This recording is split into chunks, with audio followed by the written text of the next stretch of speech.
average guy, and he is a top-notch biblical scholar. How many of you would like to be giving talks like me in front of a guy like him?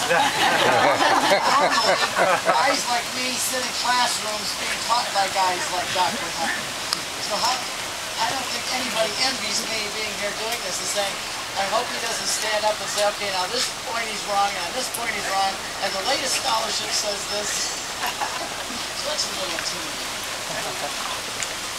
But I'm glad to have Dr. Hunt with us. I'm enjoying these sermons. And now in future pilgrimages, I'll have even more good news to say because I'm learning a lot of everything else. Your thing is going on and off, not always. It's going on and on. Maybe because you're moving, it's not away from the mic. Can you hear me good? Is it straight now? Yes. Yes. Going all right now? Yes. It's clear? Yes. Maybe if I turn my head like this. No. No, it's fine. It's fine? It's hers. Okay. I'll get started. This is one of my favorite places to bring people to the Holy Land. Most groups don't come up this way, both because of the distance and because it's not a holy site. Protestants don't like to come here usually because this is the place where Catholics acknowledge that Jesus made Peter the Pope, where he says, you are rock, and on this rock I'll build my church.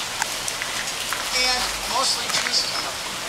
And I remember one time as I was talking about this, Jesus being the rock and the keys, a Baptist group came and settled in over in the amphitheater next to me. And I knew they were Baptists because I can spot them a mile away. Because I used to be one. And they always have Bibles and notebooks with them. And this is how they travel around. See, us Catholics, we don't read the Bible. That's the perception. But anyway, I said to my group, excuse me, wait 1 minute. I want to go over and hear what he's saying to them. And I kind of scooched over there. And he didn't disappoint me. Because I would have said the same thing 15 years ago.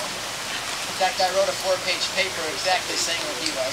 What he said was, now our Roman Catholic friends, they'll tell you that Peter is a rock, and that's because they don't know their Bibles. And I still have a scar on my tongue range.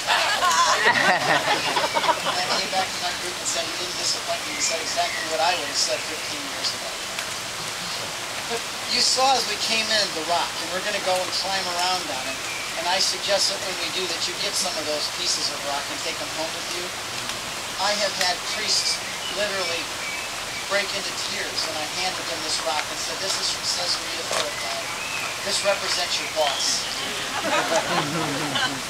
I remember I gave this talk once at Steubenville, and the nuncio was there.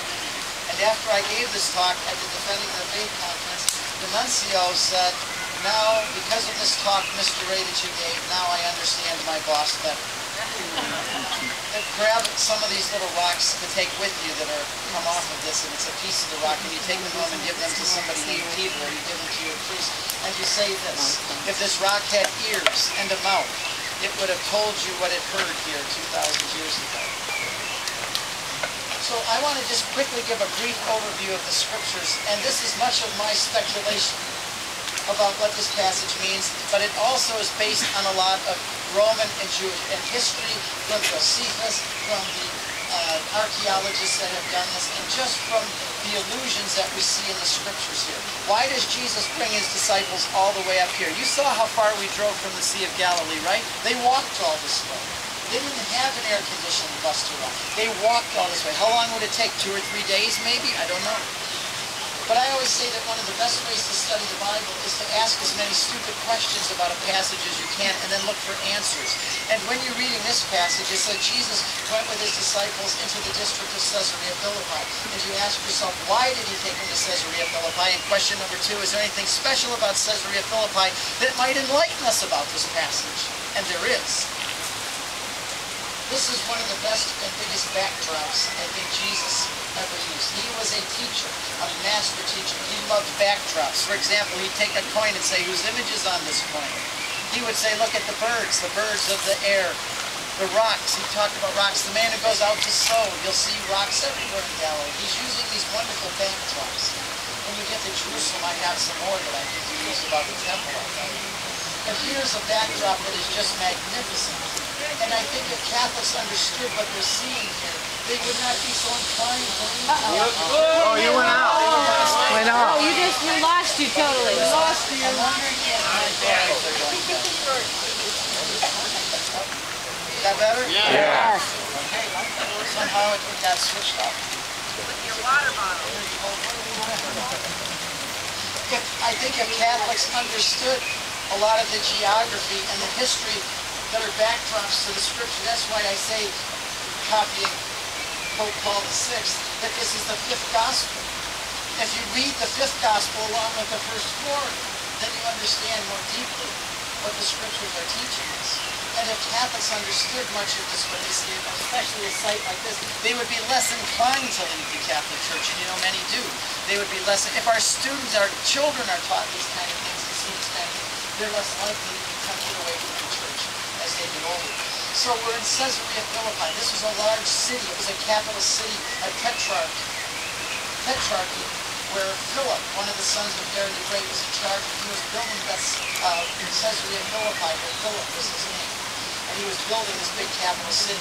But what this place was really known for is this, because it was known throughout the Roman Empire and the whole Middle East as the place where people came to worship, to give acknowledgement to Caesar. Augustus as the Lord, but also from the name of the city originally was Pontius, that came here to worship the god Pan, the Greek god Pan. And so I want to start with this. When Jesus came here, he said, "Who do men say that I am?" And they list off some of the prophets. And Jesus says, "But who do you say that I am?"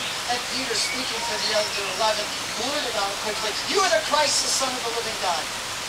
He got it right. Peter didn't always get it right. Even in the same chapter 16 of Matthew, he gets it wrong. He says to Jesus, "Never will we let you be crucified. We'll die. We'll defend you." Jesus said, "Get thee behind me, Satan." In the same chapter. Here he says that flesh and blood has not revealed this to you, but my Father in heaven. And Peter turns around and then he says, "Get behind me, Satan." You got that from the other side. That's one of the reasons I believe in papal infallibility, because if Jesus is going to say to Peter, "I'll give you the keys, and whatever you bind on earth I'll ratify in heaven, and whatever you loose on earth I'll ratify in heaven," you can't give a man with a big mouth like this that kind of power unless you certainly intend to superintend his mouth. Even in the Sea of Galilee, when he steps in the water and he starts to walk and he begins to sink, people say, too bad he didn't have more faith, but we forget that he's the only one that got out, and he did walk on the water for a while. And then what happens? He goes down, and how does he become infallible in the sense that you think from a papal perspective? Jesus reaches down and takes him by the hand. He can't do it on his own. The Pope can't do it on his own. It means Jesus reaches in. And we always forget that Peter did walk on the water all the way back to the boat. And then walk in the name of Jesus. So he says, "You are the Christ, the Son of the living God." And I think how Jesus would respond to this, probably extrapolate is, "Thank you very much, Peter, for defining me. You're right. God gave you this revelation. I am the Christ, the Son of the living God.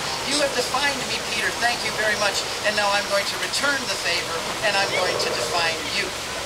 You are Peter, and on this rock I will build my church." In the English, we lose the word clay. You are Peter, and on this rock I'll build my church. So what? So he names it Peter, and what rock is going to be? What's the word play? We lose it in English, but if we were reading this in French, what would it say? "You are Pierre, and on this Pierre I will build my church," because the word Pierre is rock. So in the French, you see the word play. But if we go to the Greek, which underlies the English that we have, the way Matthew wrote it in Greek, it says, "You are Petros, and on this Petra I will build my church." "Ah," said I, the evangelical. See, they're different. Peter's not the rock. Jesus is saying, "You are Petros, but on this Petra, me, I will build my church." I used to write things about this, to come after you Catholics to prove you wrong.